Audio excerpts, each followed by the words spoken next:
So இந்த company வந்து பார்த்தீங்கன்னா இப்போ ரீசெண்டாக NTPC green energy with pact with Indus டவரோட சேர்ந்து ரினியூவபிள் எனர்ஜி ப்ராஜெக்ட்ஸ்லாம் ஆரம்பிச்சிருக்காங்க. ஸோ இந்த என்டிபிசி அப்படிங்கிற இந்த கம்பெனி இந்தியாவுடைய largest power utility and power generation company அப்படின்னே சொல்லலாம். ரிட்டர்ன் ஆன் ஈக்விட்டி 13லேருந்து 15 இருந்தாலே இட்ஸ் எ குட் கம்பெனி. இந்த கம்பெனி 18% கொடுத்துட்டு இருக்காங்க. இந்த கம்பெனியுடைய நெட் ப்ராஃபிட்டும் கன்சிஸ்டன்சியாக 5 வருடங்களாக அதிகரித்து கொண்டு தான் இருக்குதுன்னு சொல்லலாம். இறுதியாக 4239 கோடி கொடுத்திருக்காங்க. எலக்ட்ரிக் வெஹிக்கிள்ஸ்க்கான தேவை அதிகமாக இருக்கும்போது எலக்ட்ரிசிட்டி பவர் நம்ம கன்வென்ஷனல் மெத்தட்ல பண்ணும்போது பற்றாக்குறை ஏற்பட்டுவிடும். அதை சரி செய்வதற்காக இந்த கன்வென்ஷனல் டைப்ல இருக்கக்கூடிய இந்த கம்பெனிகளும் தற்போது பார்த்தீங்கன்னா இந்த செக்டருக்கெல்லாம் மாறிட்டு வராங்க. ஸோ லிக்னைட் மூலமாக நமக்கு பவர் ப்ரொடியூஸ் பண்ணி நம்ம தமிழ்நாட்டில் இருக்கக்கூடிய ஒரு தேவைகளை பூர்த்தி செய்வதில் என்எல்சி இந்தியா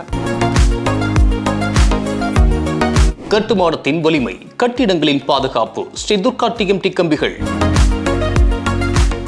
நியூஸ் கஃபே நேயர்களுக்கு வணக்கம். நம்ம வாரம் பார்த்தீங்கன்னா ஒரு செக்டர் பற்றி வரிசையை பார்த்துட்டு வரோம். அந்த வரிசையில் நாம் இன்றைக்கி பார்க்க போகிற மிக முக்கியமான ஒரு செக்டர் என்னன்னு கேட்டிங்கன்னா பவர் செக்டர். ஸோ இந்த பவர் அப்படிங்கிறது, அதாவது எலக்ட்ரிசிட்டி அப்படின்னு சொல்லக்கூடிய இந்த பவர் செக்டர் நம்ம வாழ்க்கையில், அன்றாட வாழ்க்கையில் எல்லாரும் யூஸ் பண்ணிட்டு இருக்கக்கூடிய ஒரு செக்டர்னே சொல்லலாம். இந்த பவர் செக்டர் அப்படிங்கிறது என்ன, இதோட இம்பார்ட்டன்ஸ் என்ன, இதில் இருக்கக்கூடிய ஒரு நல்ல கம்பெனிகள் வரிசையில் நம்ம இந்த தொகுப்பில் பார்க்க போகிறோம். பவர் செக்டர் அப்படிங்கிறது என்ன அப்படின்னு கேட்டிங்கன்னா, அந்த கம்பெனிஸ் எல்லாமே டைரக்டாவோ இன்டைரக்டாவோ எலக்ட்ரிசிட்டியை ப்ரொடியூஸ் பண்ணுவாங்க, மார்க்கெட்டிங் பண்ணுறாங்க, சேல்ஸ் பண்ணுறாங்க, சர்வீஸ் பண்ணுறாங்க. இந்த மாதிரி நிறுவனங்களை தான் நம்ம பவர் செக்டர் கம்பெனிஸ் அப்படின்னு சொல்கிறோம். இதில் 2 வரிசை இருக்குது. ஒன்று கன்வென்ஷனல் சோர்ஸில் பண்ணுறது, இன்னொன்று நான் கன்வென்ஷனல் சோர்ஸில் பண்ணுறது. கன்வென்ஷனல் சோர்ஸ் அப்படின்னு பார்த்தீங்கன்னா கோல், நிலக்கரி, லிக்னைட்டு, நேச்சுரல் கேஸ், ஆயில் இதன் வழியாக ப்ரொடியூஸ் பண்ணுறது. நான் கன்வென்ஷனல் இப்போ புதுசாக வந்திருக்கக்கூடிய செக்டர் ரினியூவபிள் எனர்ஜி செக்டர் பார்த்துருக்கோம் இல்லையா, அவங்க சோலார், விண்டு இதன் மூலமாக நம்ம வந்து எலக்ட்ரிசிட்டியை வந்து ப்ரொடியூஸ் பண்ணுறது. இதில் வந்து பார்த்தீங்கன்னா 3 செக்மெண்ட் இருக்கிறாங்க. அவங்க யாருன்னு கேட்டிங்கன்னா central public sector undertaking companies, state public sector board வழியாக பண்ணுறாங்க இல்லையா அவங்க, ப்ரைவேட் செக்டர் கம்பெனிஸ். இந்த 3 செக்மெண்ட்டில் நமக்கு எலக்ட்ரிசிட்டி ப்ரொடியூஸ் பண்ணி கொடுத்துட்ருக்காங்க. இந்தியாவை பொறுத்த மட்டும் நம்ம 5வது இடத்துல இருக்கிறோம் தெர்மல் பவர் யூஸ் பண்ணக்கூடிய இடத்துல. அடுத்ததாக பார்த்தீங்கன்னா செகண்ட் லார்ஜஸ்ட் பிளேஸில் இருக்கும் கோல் ப்ரொடியூசர் அப்படிங்கிற வரிசையில் நம்ம இருக்கிறோம். இந்தியா வந்து பார்த்தீங்கன்னா 3rd largest producer for the electricity in the world. நம்மளுடைய பவர் மார்க்கெட் சைஸ் பார்த்தீங்கன்னா 492 ஜிகாவாட்ஸ். இது வந்து 2029 இந்த தேவை எவ்வளோ இருக்குன்னு கேட்டிங்கன்னா அப்படி டபுளாக மாற்றுறாங்க, 752. அப்போ இந்த அளவு தேவை கண்டிப்பாக இருக்குன்னு எதிர்பார்க்கப்படுது. தெர்மல் பவர் அப்படிங்கிறது தான் நம்மளுடைய லார்ஜஸ்ட் சோர்ஸ். கோல், கேஸ், டீசல், நேச்சுரல் கேஸ் இது வழியாக நம்ம பண்ணிட்டு இருக்கோம். 71% எலக்ட்ரிசிட்டி நமக்கு தெர்மல் பவர் மூலமாக தான் கிடைக்குது. கோலை பொறுத்த மட்டும் இந்தியா தான் லீடிங் எலக்ட்ரிசிட்டி சோர்ஸ் அப்படின்னு சொல்லலாம். நிலக்கரி வச்சு தான் நம்ம மெயினாக பண்ணுறோம் அப்படின்னு சொல்கிறாங்க. இப்போ ரீசெண்டாக ரினியூவபிள் எனர்ஜி வந்ததுனால அதனுடைய ப்ரொடக்ஷன் இன்னும் கொஞ்சம் இன்க்ரீஸ் பண்ணியிருக்காங்க. அதில் குஜராத், மகாராஷ்டிரா, தமிழ்நாடு இந்த 3 பேர் தான் எலக்ட்ரிசிட்டியை டிமாண்ட் பண்ணக்கூடிய ஸ்டேட்ஸில் முதல் 3 இடத்துல இருக்கிறாங்க. அடுத்ததாக பார்த்தீங்கன்னா தெர்மல் பவர் பிளான்ஸ் பார்த்தீங்கன்னா தமிழ்நாட்டில் தான் அதிகமாக 12 இருக்கிறது, குஜராத்தில் 12, மகாராஷ்டிராவில் இன்னும் கொஞ்சம் ஒரு யூனிட் அதிகமாக 13 யூனிட்ஸ் இருக்குது. ஸோ இப்படிப்பட்ட எலக்ட்ரிசிட்டி அப்படிங்கிறது வர வர நம்மளுடைய டிமாண்ட் வந்து அதிகமாகிட்டே போகுது. காரணம் இண்டஸ்ட்ரியோடைய எக்ஸ்பேன்ஷன், நிறைய இண்டஸ்ட்ரி வந்திருக்கு இல்லையா. அதே மாதிரி பாப்புலேஷன் க்ரோத், ரூரல், அர்பன் இந்த 2 இடத்துலையுமே உங்களுக்கு பாப்புலேஷன் க்ரோத்து அதிகமாகும் போது எலக்ட்ரிசிட்டி பர் கேபிட்டாவும் அதிகமாக தேவைப்படுது. ஸோ நிறைய ப்ராஜெக்ட் ஆரம்பிச்சிருக்காங்க பார்த்தீங்களா, ரோடு போடுறது, அதே மாதிரி நிறைய உங்களுக்கு எலக்ட்ரிக் வெஹிக்கிள்ஸு இந்த மாதிரி நிறைய விஷயங்கள் லான்ச் பண்ணும்போது எலக்ட்ரிசிட்டிக்கு தேவை அதிகமாக இருக்குது. ஸோ அப்படி இருக்கும்போது இந்த எலக்ட்ரிசிட்டி சம்மந்தப்பட்ட துறை சார்ந்த பப்ளிக் செக்டர் கம்பெனிகளை பற்றி நம்ம இந்த வரிசையில் பார்க்க போகிறோம்.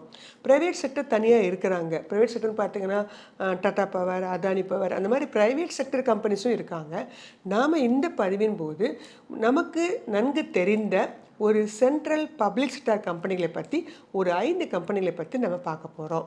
நேயர்கள், இந்த கம்பெனிகளை நீங்களும் திறனாய்வு செய்து உங்களுக்கு பிடித்த கம்பெனியாக நீங்கள் உங்களுடைய லாங் டேர்ம் போர்ட்ஃபோலியோவில் தாராளமாக வாங்கிக்கலாம். இந்த கம்பெனிகள்லாம் நீங்கள் இன்வெஸ்ட் பண்ணும்போது இது ரொம்ப வேகமாக உங்களுக்கு growth கொடுக்காது. ரொம்ப ஸ்லோவாக தான் growth கொடுக்கும். ஆனால் அதே மாதிரி ரொம்ப வேகமாக இறங்கி உங்கள் கேபிட்டல் எல்லாம் பேனிக் பண்ணாது. ஏன்னா இந்த கம்பெனிகள் எல்லாமே கிட்டத்தட்ட 1975 1980லேருந்து இருக்கக்கூடிய கம்பெனி. ஸோ எலக்ட்ரிசிட்டிக்கு டிமாண்ட் அதிகமாக இருக்கும் பட்சத்தில் இந்த கம்பெனிகளுடைய தேவை அதிகமாகத்தான் இருக்குமே தவிர இந்த கம்பெனிகளால் உங்களுக்கு பெரிய லெவலில் லாஸ் எல்லாம் ஏற்பட வாய்ப்பே இல்லை. பெரும்பாலும் இந்த கம்பெனிகள் மினி நவரத்னா, மகா நவரத்னா அந்த டைப் ஆஃப் கம்பெனிஸு. ஸோ அதனால் நேர்கள் அது மட்டும் கிடையாது, இந்த கம்பெனிஸ் எல்லாமே உங்களுக்கு நல்ல டிவிடெண்ட் தரக்கூடிய கம்பெனி.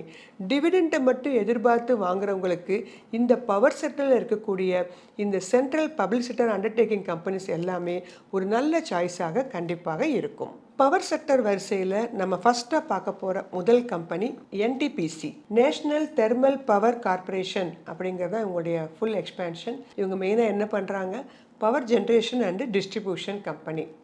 இந்த பதிவின் போது அவங்களுடைய மார்க்கெட் ப்ரைஸ் 357 ரூபா அப்படிங்கிற இடத்துல ட்ரேட் ஆகிட்டுருக்கு.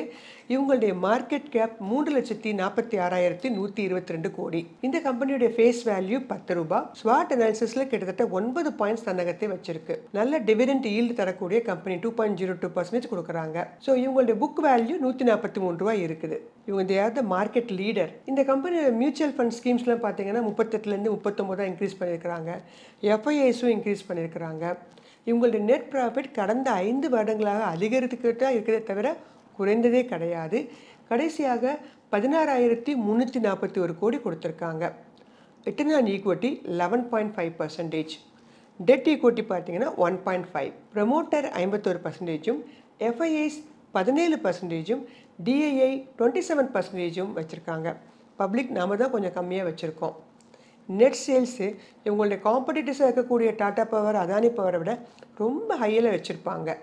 1,76,206 கோடி. ஸோ இந்த கம்பெனி பார்த்தீங்கன்னா இப்போ ரீசெண்டாக NTPC green energy pact with Indus டவரோட சேர்ந்து ரினியூவபிள் எனர்ஜி ப்ராஜெக்ட்ஸ்லாம் ஆரம்பிச்சிருக்காங்க. ஸோ இந்த என்டிபிசி அப்படிங்கிற இந்த கம்பெனி இந்தியாவுடைய largest power utility and power generation company அப்படின்னே சொல்லலாம். இந்த கம்பெனி பார்த்தீங்கன்னா 2032 ரினியூவபிள் எனர்ஜியாக 60 ஜெகாவாட்ஸ் பண்ணுறதுக்கு முயற்சி செஞ்சுட்டு இருக்காங்க.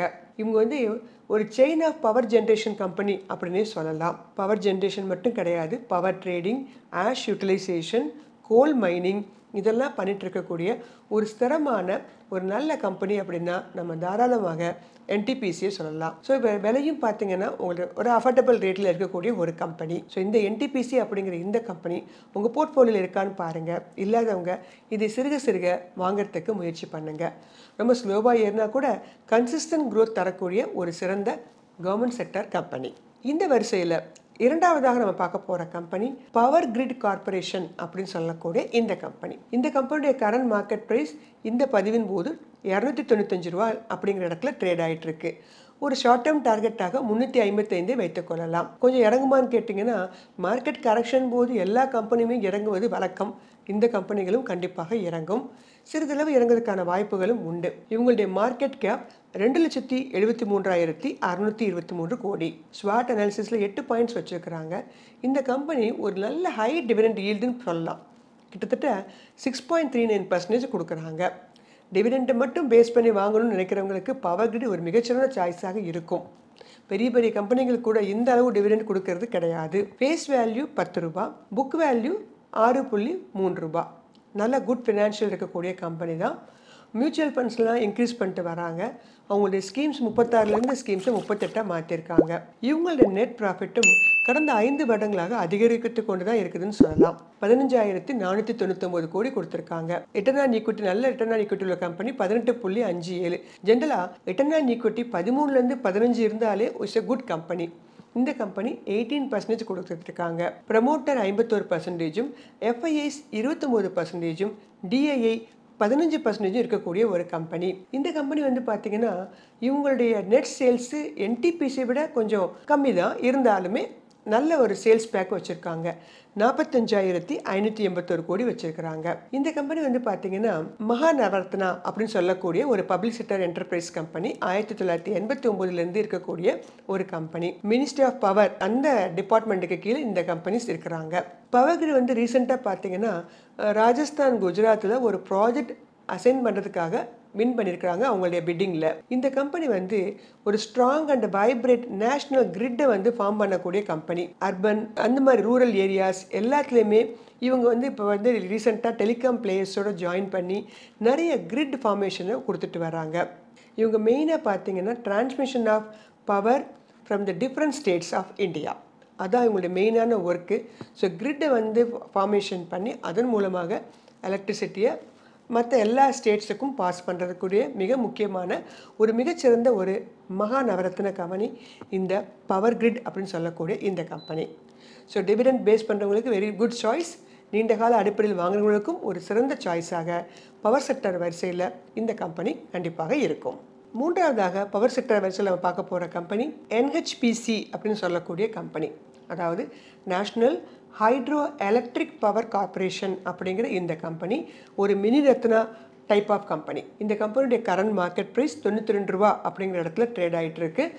இந்த கம்பெனியுடைய எம் கேப் வந்து பார்த்தீங்கன்னா மார்க்கெட் கேப்பு 92,313 கோடி. ஸ்வாட் அனாலிசிஸில் ஒரு 5 பாயிண்ட்ஸ் தான் வச்சுருக்கிறாங்க. டிவிடெண்ட் நல்லா தரக்கூடிய கம்பெனி. இவங்களும் 2.03% கொடுக்குறாங்க. ஃபேஸ் வேல்யூ 10 ரூபாயும் புக் வேல்யூ 37 ரூபாயும் வைத்திருக்கக்கூடிய கம்பெனி. இந்த கம்பெனி வந்து பார்த்தீங்கன்னா ஒரு top 10 companies in terms of investment கொண்டு வரணும் அப்படின்னா NHPC ஒரு சாய்ஸாக இருக்கும். ஆரம்பத்தில் இவங்க ஹைட்ரோ பவர் ஜென்ரேஷன் கம்பெனியாக தான் இருந்தாங்க 1975. இப்போ வந்து ரீசெண்டாக வந்து எல்லா ஆஸ்பெக்ட்ஸ்லையும் ஜியோ தெர்மல், டைடல், விண்டு இதன் மூலமாகவும் பவர் எலக்ட்ரிசிட்டியை ப்ரொடியூஸ் பண்ண ஆரம்பிச்சிருக்காங்க. இந்த கம்பெனியுடைய நெட் ப்ராஃபிட்டும் கன்சிஸ்டன்சியாக 5 வருடங்களாக அதிகரித்து கொண்டு தான் இருக்குதுன்னு சொல்லலாம். இறுதியாக 4,239 கோடி கொடுத்துருக்காங்க. ரிட்டர்ன் ஆன் ஈக்விட்டி 10% இருக்கிறாங்க. டெட் ஈக்விட்டி கம்மி தான் 0.8%. இவங்களுடைய ப்ரமோட்டர் ஹோல்டிங்காக 67%. FIIs இங்கே கம்மி தான் 6.8. DIA கொஞ்சம் அதிகமாக இருக்காங்க.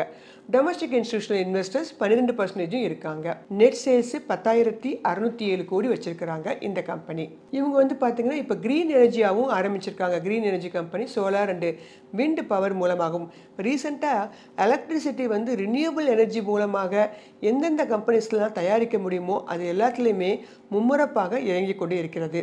ஏன்னா எலக்ட்ரிக் வெஹிக்கிள்ஸ்க்கான தேவை அதிகமாக இருக்கும்போது எலக்ட்ரிசிட்டி பவர் நம்ம கன்வென்ஷனல் மெத்தடில் பண்ணும்போது பற்றாக்குறை ஏற்பட்டுவிடும்.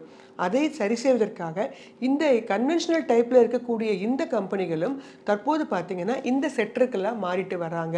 ரினியூவபிள் எனர்ஜி மூலமாகவும் தெர்மல் எனர்ஜி மூலமாகவும் பவர் வந்து உருவாக்கணும் அப்படிங்கிறதுல மும்முனைப்போடு இயங்கி கொண்டு வர்றாங்க. அப்படி இருக்கிறதுனால ரொம்ப கொஞ்சம் கம்மியான விலையில் கிடைக்கக்கூடிய ஒரு நல்ல ஒரு கவர்மெண்ட் செக்டர் கம்பெனி அப்படின்னா NHPCயை நீங்கள் தாராளமாக சொல்லலாம்.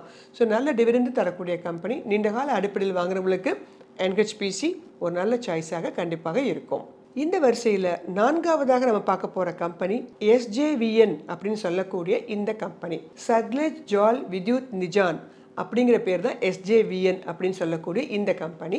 Mini Ratna company. இவங்களுடைய கரண்ட் மார்க்கெட் ப்ரைஸ் 133 ரூபா அப்படிங்கிற இடத்துல ட்ரேட் ஆகிட்டு இருக்கு. வெரி சூன் இது 200 அப்படிங்கிற இடத்துக்கெல்லாம் போவதற்கான வாய்ப்புகள் உண்டு. ஆஃப்டர் எலெக்ஷனுக்கு அப்புறமாக இந்த இன்ஃப்ராஸ்ட்ரக்சர் இதெல்லாம் வந்து அதிகப்படுத்தும் போது மும்முரப்படுத்தும் போது இந்த செக்டர்லாம் வேகமாக ஏறுவதற்கான வாய்ப்புகள் உண்டு. Because of the demand of electricity.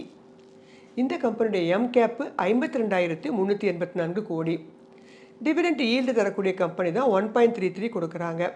Face value 10 ரூபா, புக் வேல்யூ 33 ரூபா. இவங்களோட நெட் ப்ராஃபிட் டிராஸ்டிக்கலி இன்க்ரீஸ் ஆகிருக்குது. 1,355 கோடி கொடுத்துருக்காங்க. Return on equity 9.8%, debt equity 1% குறைச்சிருக்காங்க.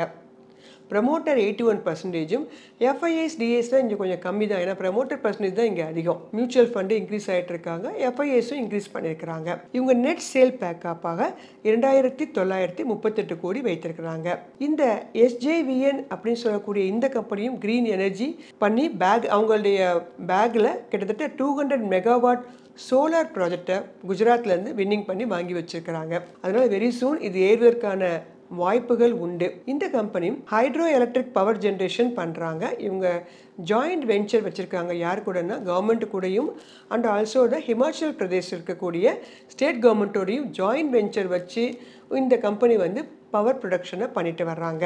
இந்த கம்பெனி ஹைட்ரோ எலக்ட்ரிக் ப்ராஜெக்ட்ஸ் உத்தரகாண்ட்லேயும் வாங்கியிருக்காங்க. 1988 உருவாக்கப்பட்ட கம்பெனி இந்த SJVN அப்படிங்கிற இந்த கம்பெனி. இந்த கம்பெனி இந்தியாவுடைய first multipurpose green hydrogen pilot ப்ராஜெக்டை பண்ணிட்டு இருக்காங்க.